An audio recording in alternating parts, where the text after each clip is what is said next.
नक्सलवाद के मुद्दे पर देश की राजनीति गर्मा गई है। लोकसभा में गृह मंत्री अमित शाह ने इस पर लंबा चौड़ा भाषण दिया। इस दौरान उन्होंने आरोप लगाया कि छत्तीसगढ़ में पहले की कांग्रेस सरकार ने नक्सलियों को संरक्षण दिया। इस बयान पर पूर्व मुख्यमंत्री भूपेश बघेल ने करारा पलटवार किया है। बघेल ने शाह के दावों को सरासर झूठ करार देते हुए इस मुद्दे पर राजनीति न करने की सलाह दी है, तो साथ ही गृह मंत्री को सबूत सार्वजनिक करने की खुली चुनौती भी दी है। देखिए रिपोर्ट। लोकसभा में गृह मंत्री अमित शाह ने देश से नक्सलवाद के खात्मे का दावा किया। इस मुद्दे पर बोलते हुए अमित शाह ने सदन में नक्सलवाद पर विस्तार से अपनी बात रखी। उन्होंने इसको अन्याय के खिलाफ नहीं बल्कि वामपंथी विचारधारा फैलाने की लड़ाई बताया। शाह ने कहा कि नक्सलियों ने सत्ता के लिए वोट नहीं बल्कि बुलेट का रास्ता चुना। इस लड़ाई में हमारे 5000 जवान शहीद हो गए।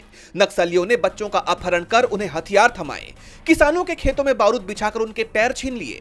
बस्तर के सुदूर इलाकों में इन लोगों ने अपनी समानांतर सरकारें चलाई। लेकिन इस दौरान अमित शाह ने नक्सल खात्मे में देरी का ठीकरा सीधे तौर पर कांग्रेस की सरकार पर फोड़ने की कोशिश की। उन्होंने कहा कि 2019 में ही खुफिया ग्रिड की रणनीति बन गई थी, लेकिन छत्तीसगढ़ में कांग्रेस की सरकार होने के कारण यह काम रुका रहा। अमित शाह के इस आरोप पर कांग्रेस सांसदों ने सदन में भारी विरोध किया। आइए पहले सुन लेते हैं कि सदन में अमित शाह ने क्या बोला।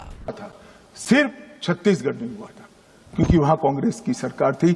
मुझे कहने में कोई संकोच नहीं है, क्योंकि सत्य बोलते हुए कहीं पर कोई भी स्थान का विचार नहीं करना चाहिए। सत्य बोलने के लिए ही होता है। छत्तीसगढ़ कांग्रेस की सरकार ने नक्सलवादियों को बचा कर रखा था। अब अमित शाह के इन आरोपों पर छत्तीसगढ़ के पूर्व मुख्यमंत्री भूपेश बघेल ने करारा पलटवार करते हुए मोर्चा खोल दिया है। उन्होंने गृह मंत्री के बयान को सिरे से खारिज कर दिया। बघेल ने एक्स पर लिखा, नक्सली मामले में बोलते हुए केंद्रीय गृह मंत्री अमित शाह ने लोकसभा में जो कुछ कहा वो सरासर झूठ है। जिन 5 साल हमारी सरकार रही उसमें नक्सल प्रभावित राज्यों के मुख्यमंत्रियों की बैठकें हुई। इन बैठकों में राज्यों के मुख्य सचिव और पुलिस महानिदेशक भी मौजूद रहे, पर इन बैठकों में केंद्र सरकार ने यह आपत्ति कभी नहीं की थी कि कोई राज्य नक्सलियों को बचा रहा है। मैं अमित शाह को चुनौती देता हूं कि हमारी सरकार की कार्रवाइयों पर केंद्र सरकार की किसी आपत्ति का कोई प्रमाण हो तो उसे सार्वजनिक करें। अगर तब आपत्ति नहीं थी तो आज ये सब क्यों कहा आपने? नक्सली मामले में राजनीति मत कीजिए। बघेल ने अपनी बात जारी रखते हुए कहा कि आप नक्सलियों से लड़ रहे हैं तो हम भी उनसे ही लड़ रहे थे। आप अपनी पीठ बेशक थपथपाइए, लेकिन हमारी पीठ पर पैर रखकर ऊंचा उठने की कोशिश मत कीजिए, गिर जाएंगे।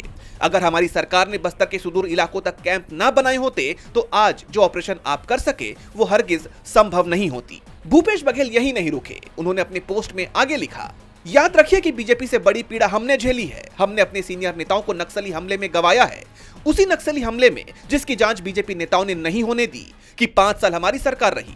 इस दौरान केंद्र और गृह मंत्रालय के साथ कई बैठकें हुई। राज्य के पुलिस महानिदेशक भी मौजूद रहे, लेकिन तब केंद्र ने कभी यह आपत्ति नहीं जताई कि राज्य सरकार नक्सलियों को बचा रही है। कुल मिलाकर नक्सलवाद के सफाई का मुद्दा एक बार फिर पूरी तरह गर्मा गया है। एक तरफ सरकार इस मामले पर अपनी पीठ थपथपा रही है, तो वहीं पूर्व की सरकार केंद्र सरकार को आईना दिखाने का काम कर रही है। डीबी लाइव की रिपोर्ट।